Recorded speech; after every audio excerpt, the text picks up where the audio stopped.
All right, guys, so super exciting news. We have one of the most well-known trainers. I think maybe you are the most well-known trainer in the UK, aren't you, Mike? Well, I wouldn't like to say that.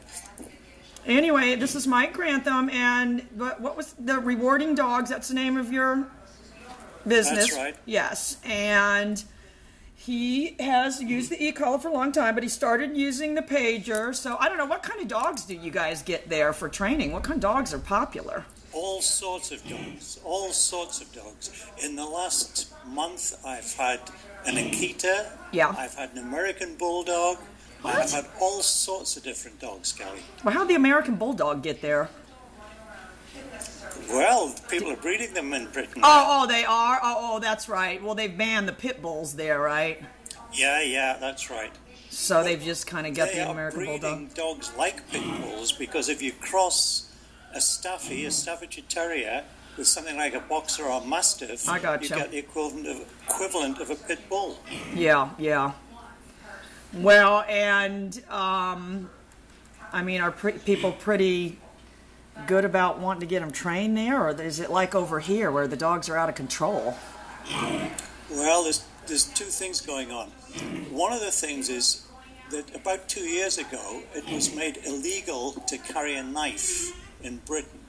And people who were carrying a knife, thugs, who were carrying a knife, can now get a mandatory 2-year sentence in prison. However, they can have a dog on the end of the lead, and they get these macho-type dogs. And that's why that's one of the reasons there's a big problem here with bull type of dogs, pit bull types. Yeah, I gotcha. Yeah. The other reason is there's a lot of fashion here, and people get Akitas and Malamutes and dogs which they think are kind of fashion statements. The other end of it is they get what they call teacup dogs. Have you seen these? Yeah. Tiny little Yorkies and Chihuahuas and crosses between the two. Yeah, those are popular here too. So, well, what collars are you using over there? You're using the Dogtras, right? Over here, people use Dogtra, they use the Sport Dog collar, but some of them also use a lot of the cheaper collars, and they have problems with them. Yeah. Well, you know that Garmin Systems came out with a pager now. Did you know that? No, I didn't realize. Is that the Tritronics? Yeah, well, Garmin bought Tritronics, and they actually did come out with one that's got a pager on it. But I don't know. Have you seen the Martin Systems collar? The Martin Systems? Yeah. No. Oh no. My gosh, I got to send you the link to that. This guy, have you heard of Bart Bellin? Yeah. Yeah, Bart Bellin helped develop it, and they call it the Chameleon. And it's really, like, you know, because of the stigma or whatever, then they have this collar that is so low profile, it only looks like a collar. And then they've invented a Bluetooth. I'm going to find that video and send it to you where my friend brought the collar over to show me. They've invented a Bluetooth so that you have just this little ring thing that goes on your finger, and that's how you control the collar. And you put the remote in your pocket. So they're really, you know, and that's what, you know, anytime on Facebook they put these big collars, I said, you guys need to look and see what these Europeans are doing, because this great big stuff you're coming up with just isn't cutting it. I'm sure they wish I would go away, but it's a very, very interesting collar. Have you seen the Einstein? Yes, well, you didn't see my videos where the Einstein guy was here? No. Yeah, he came here. Just go in my videos and look for Einstein. The problem I didn't like with that was the remote was too big, and it was just awkward. And that's, you know, really in this country we're not highly motivated, you know, like the Europeans are, to make things tiny. Their remote is a little thing that fits on your finger. Ours is a great big thing. You know, so yeah, that was my problem with the Einstein. I still do a lot of training, Kelly, with the remote in my pocket. Yeah, well, you would be able to do that with the thing on your finger if you had the Martin Systems collar.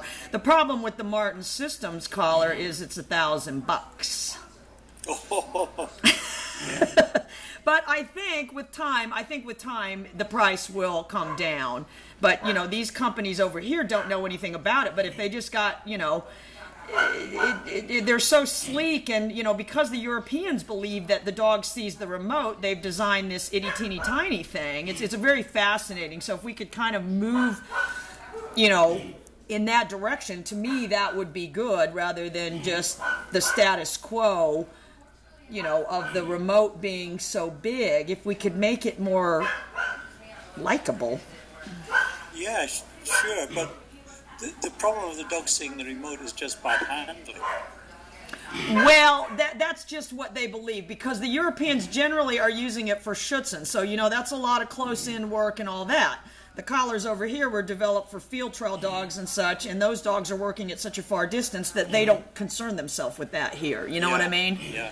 So it's just a completely different evolution as far as, what they believe and what we believe. But yeah, we're stuck in the giant remote thing. Oy, oy, oy.